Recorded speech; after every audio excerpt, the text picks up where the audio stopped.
The lone white bird in lofty flight is still with thee, nor leaves the sight, and I am thine, I rest in thee, great Spirit, come and rest in me.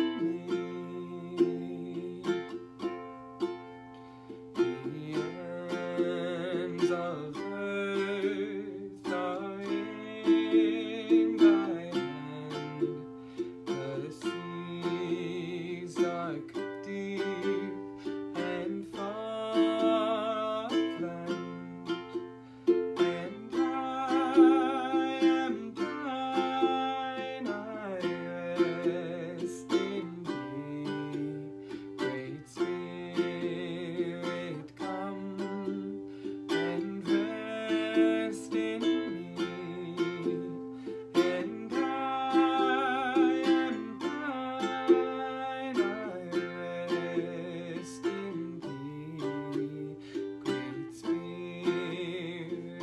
come and rest in me.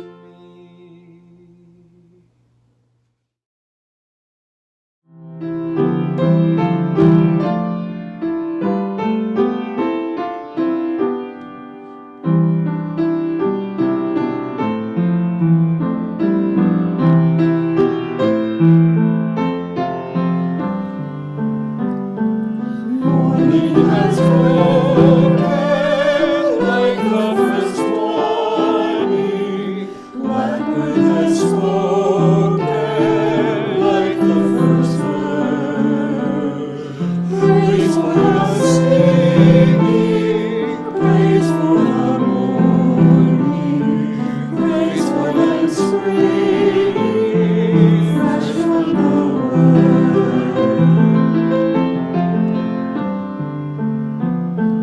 sweet morning's earth sounded from heaven, like the first dew fall on the first grass.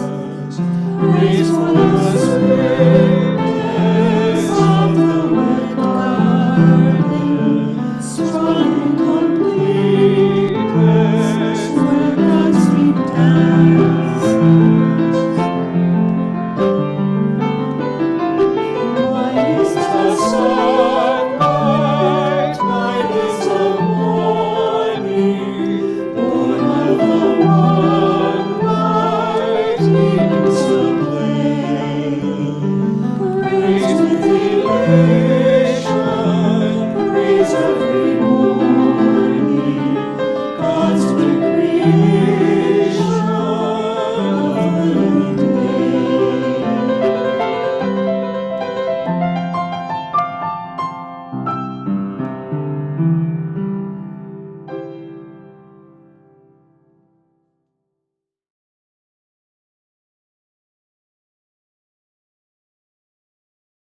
Good morning. This morning I'm going to share with you a very special story. It is called Looking Out for Sarah, and it was written by Glenna Lang. In the early morning light, Perry felt Sarah stirring above him. He raised his sleepy eyebrows, looked out from his pillow, and waited eagerly for her feet to touch the floor. A wag filled Perry's tail and traveled up his back. His paws landed in her lap. He licked Sarah's chin as she spoke to him in sweet tones. After breakfast, Sarah brushed the itches out of Perry's short, thick fur. He squinted happily when she groomed that place on his back that he never could reach. Perry loved their walks. He held still while Sarah buckled his harness around him. When his harness was on, he was working, and he had to listen carefully for directions. Where would he lead Sarah today? Left, Perry, Sarah said. As they strode down the sidewalk, Perry pulled to the side to sniff a tasty crumb. He knew he shouldn't eat on the job, but he hoped Sarah wouldn't mind just once. Up, Perry, Sarah corrected him. Perry snapped back to his work. At the corner, Perry stopped and waited for Sarah's instructions. Forward, Perry. He checked to make sure that no traffic was coming. Although Sarah knew he was eyeing a bagel, she needed help not bumping into things and avoiding cars. When they got to their favorite grocery store, Perry paused to see if Sarah wanted to go inside. Okay, Perry.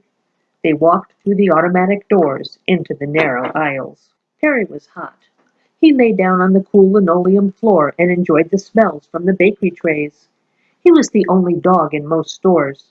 Sometimes he saw other dogs tied up outside waiting for their people, but he and Sarah were always together. After their errands, they returned to their front gate. Perry looked hopefully for Sarah's okay. Inside the house, Perry lapped cool water from his bowl. He curled up on the braided rug for a rest before going back to work. Refreshed from his nap, Perry carefully wove their way through the crowd at the train station and allowed extra room for Sarah's guitar. He saw a crumb, but he kept on going. Finding a path through the moving people required all of his concentration. The train, the guitar, the purple sweater. Perry suspected they were going to one of the schools they often visited. He followed Sarah's directions all the way there and into a large sunny room. He wagged when he saw the children's faces at the same height as his. Their hands smelled like peanut butter and jelly and tuna fish. I really liked that story about Perry the dog and his human Sarah that he helped guide around her life in Salem. Now this next story, because we have two today, because animals are so important to us, this next story is about a human-animal relationship in our congregation. It's the story of Lucy and Bruno, and I hope you enjoy it as much as I did. This is the story of our son Bruno and our pet cockatiel Lucy, and of how quarantine changed their relationship in ways we had not anticipated.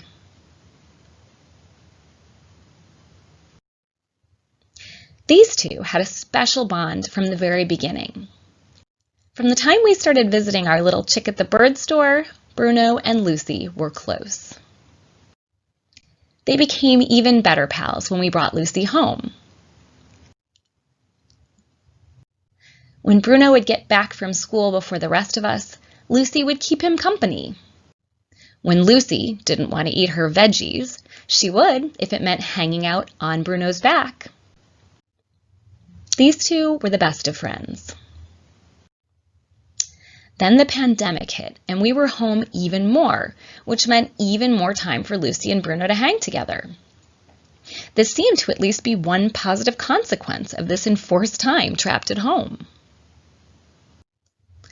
Until one morning when I woke up and found this in Lucy's cage. It turns out that all this extra time together, coupled with it being the height of spring, had triggered some biological instincts we hadn't considered. Bruno wasn't just part of Lucy's flock anymore. It seems that Lucy had pegged Bruno as a potential mate, and as a result, she had started laying eggs. Several trips to the vet and doses of birdie birth control later, and Lucy is doing just fine now. And she and Bruno are back to just being good pals. But due to this quarantine experience, what that looks like has changed. For instance, Lucy spends a lot more time near us rather than on us now. And unlike our kids, whose bedtime routines went right out the window the longer the pandemic dragged on, Lucy has a clearly set bedtime now. But she also has a cool new perch that she really enjoys, and she has certainly kept things interesting for us during this very strange time.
This reading is by an unknown author and has brought comfort to millions of people all over the globe. We've adapted it a little bit for our service this morning. It goes like this. Just this side of heaven is a place called the Rainbow Bridge. When an animal dies that has been especially close to someone here, that pet goes over the Rainbow Bridge. There are meadows and hills for all of our special friends so they can run and play together. There is plenty of food, water, and sunshine, and our friends are warm and comfortable. All the animals who had been ill and old are restored to health and vigor. Those who were hurt are made whole and strong again, just as we remember them in our dreams of days and times gone by. The animals themselves remember those who love them. The day comes when one of these beloved animals suddenly stops and looks into the distance. His bright eyes are intent, his body quivers eagerly. Suddenly, he begins to run from the group, flying over the green grass, his legs carrying him faster and faster. You've been spotted, and when you and your beloved friend finally meet, you cling together in joyous reunion, never to be parted again. Happy kisses rain upon your face. Your hands again caress the beloved head, and you look once more into the trusting eyes of your pet, so long gone from your life, but never absent from your heart. Then you cross the Rainbow Bridge together.